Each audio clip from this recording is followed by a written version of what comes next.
அன்பு நண்பர்களே வணக்கம். நான் தான் உங்கள் நண்பன் குக் வித் சிம்பு. இப்போது நம்ம சேனலில் ஹோட்டல் பாண்டியா சிக்கன் பிரியாணி வீட்டிலேயே எப்படி ஈஸியாக சுவையாக செய்வதென்பதை பார்ப்போமா? வாங்க நண்பர்களே. பாண்டியாஸ் சிக்கன் பிரியாணி செய்வதற்கு நமக்கு தேவையான பொருட்கள் என்னவென்று பார்ப்போமா? யூனிட்டி அரிசி 1 கிலோ நன்கு கழுவி அரை மணி நேரத்திற்கு ஊற வைத்து கொள்ளவும். சிக்கன் 1 கிலோ நன்கு கழுவி வைத்து கொள்ளவும். மீடியம் சைஸ் வெங்காயம் 5 வெட்டி வைத்து கொள்ளவும். ஒரு கைப்பிடி அளவு புதினா கொத்தமல்லி 5 அல்லது 6 பச்சை மிளகாய் 3ஐயும் சேர்த்து நன்கு அரைத்து வைத்து கொள்ளவும். பட்டை 4, ஏலக்காய் 8, கிராம்பு 10 எடுத்து மிக்சியில் கொரகொரவென்று அரைத்து வைத்து கொள்ளவும். நெய் 100 millilitre, refined oil 100 millilitre எடுத்து வைத்து கொள்ளவும். இஞ்சி பூண்டு விழுது 150 கிராம் எடுத்து வைத்து கொள்ளவும். தயிர் 200 மில்லி லிட்டர் எடுத்து வைத்து கொள்ளவும். உங்களின் தேவைக்கேற்ப முந்திரி சிறிதளவு எடுத்து வைத்து கொள்ளவும்.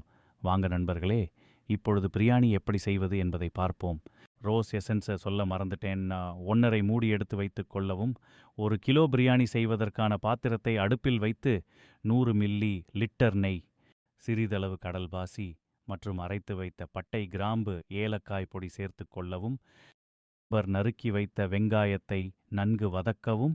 வெங்காயம் வதங்கிய பின் 150 கிராம் இஞ்சி பூண்டு விழுதை அதில் சேர்த்து பச்சை வாசனை போகும் வரை வதக்கவும். பின்பு அரைத்து வைத்திருக்கும் புதினா கொத்தமல்லி பச்சை மிளகாய் விழுதை அதில் சேர்த்து நன்கு வதக்கவும்.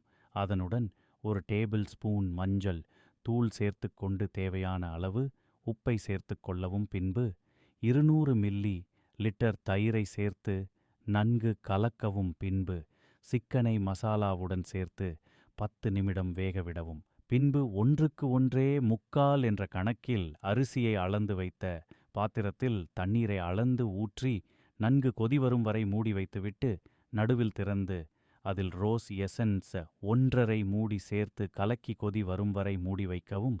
கொதி வந்த பிறகு அரை மணி நேரம் ஊற வைத்து அரிசியை சேர்த்து மெதுவாக கலக்கிவிடவும். பின்பு அரிசியும் கிரேவியும் சரியான பதத்துக்கு வந்த பின் முடியை போட்டு மேலே வலுவான பாத்திரத்தை வைத்து பின்பு 20 நிமிடம் தம்மில் விடவும்.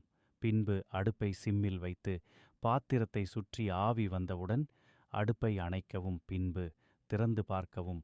சுவையான பாண்டியா சிக்கன் பிரியாணி ரெடி. வீட்டில் உள்ளவருக்கு பரிமாறி அசத்துங்கள். நண்பர்களே, இதேபோல் பயனுள்ள வீடியோக்கள் உங்களுக்கு வழங்க எங்கள் சேனலுக்கு தொடர்ந்து உங்கள் ஆதரவை வழங்குங்கள்.